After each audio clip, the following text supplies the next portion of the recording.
पराठा एक ऐसी ब्रेड है जो शायद देखने में मुश्किल लगती होगी, लेकिन गौर किया जाए तो इसकी रेसिपी में कोई खास बारीकियां नहीं है।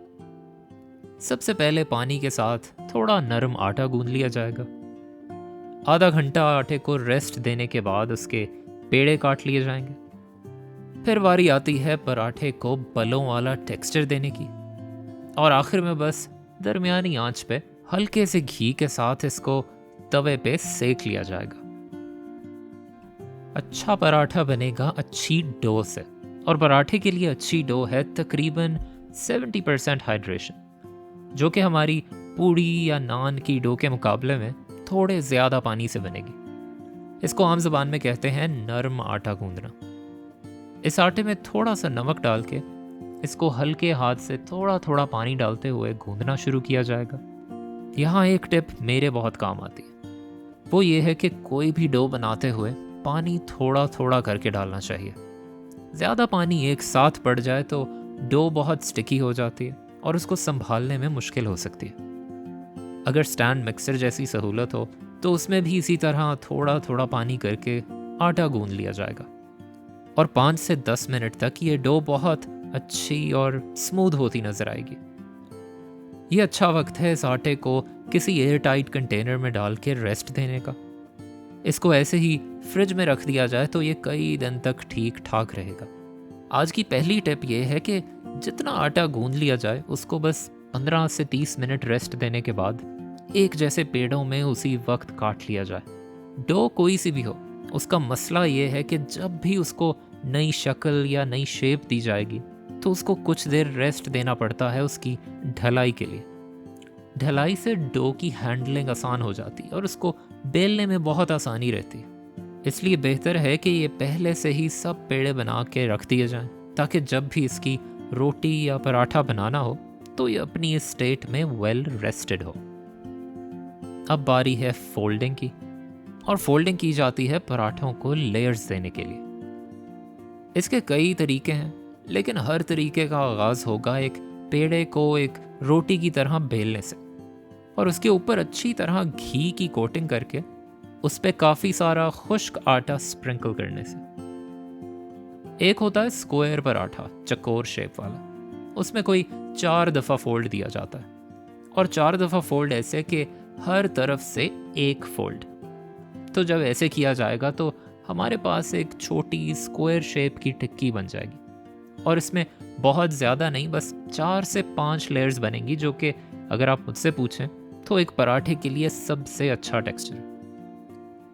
इसकी शेप ठीक रह सके उसके लिए आखिर में इसके किनारों को अच्छी तरह से बंद करना ज़रूरी है। दूसरा तरीका है गोल पराठे का, जिसमें काफ़ी दफ़ा यूं लंबाई में बल दिए जाते हैं और इसको एक पतले से रोल की शेप देके थोड़ा और लंबाई में खींचा जाता है, जिसके बाद इसको दूसरी तरफ से यूं गोलाई में रोल कर दिया जाता है जब तक इसकी गोल सी टिक्की बन जाती है।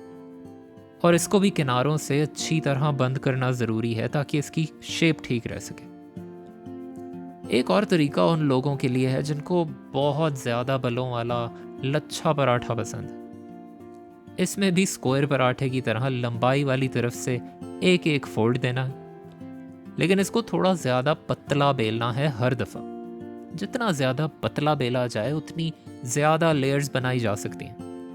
इसको यूं सिलेंड्रिकल शेप दी जाएगी रोल करके, और फिर इस सिलेंडर को बीच में से दबा के एक बार और फोल्ड देने के बाद एक छुरी की मदद से ऐसे काट दिया जाएगा, और यूं ये एक गोल सी शेप में आ सकता है, लेकिन पहले से बहुत ज़्यादा लेयर्स के साथ।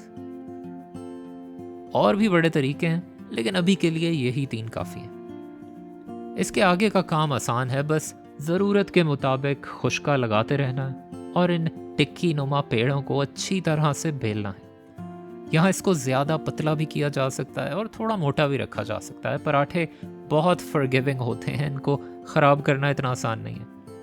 हमारा स्क्वायर पराठा तो बेलने में और आसान होगा, क्योंकि इसको गोल बनाने का भी कोई प्रेशर नहीं है। इसको बस बारी बारी दोनों साइड से ऐसे लंबाई में बेलना है, और आखिर में इसकी शेप को थोड़ा बहुत टचअप दिया जा सकता है। बाकी के पेड़े राउंड हैं तो इनको गोलाई में बेलना पड़ेगा। ये जो गोल रोटी बनाने की टेक्निक आप इस वक्त स्क्रीन पे देख रहे हैं, इसको अल्फाज में समझाना बड़ा मुश्किल है। अगर ये देखने में मुश्किल लग रही हो तो मशवरा यही है कि स्टेप से डरे बगैर कुछ दफ़ा कोशिश ज़रूर करें।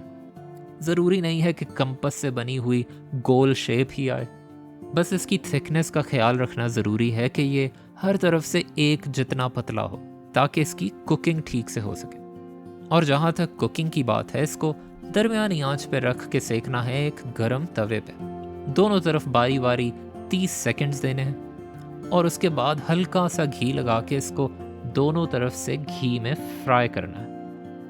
यहाँ आज की तीसरी टिप ये है कि पराठे को सेकते हुए उसको तवे पे हल्का हल्का मूव ज़रूर करते रहें। उसको एक जगह ज़्यादा देर पड़ा ना रहने दें और हर 30 सेकंड के बाद उसको पलटें ज़रूर, ताकि इसका रंग आपके हिसाब से एक जैसा गोल्डन ब्राउन आ सके।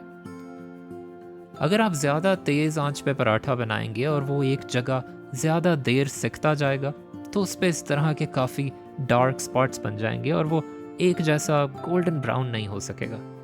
तो आराम आराम से एक जैसा गोल्डन ब्राउन रंग आने तक इन पराठों को सेकना बेहतर टेक्निक है।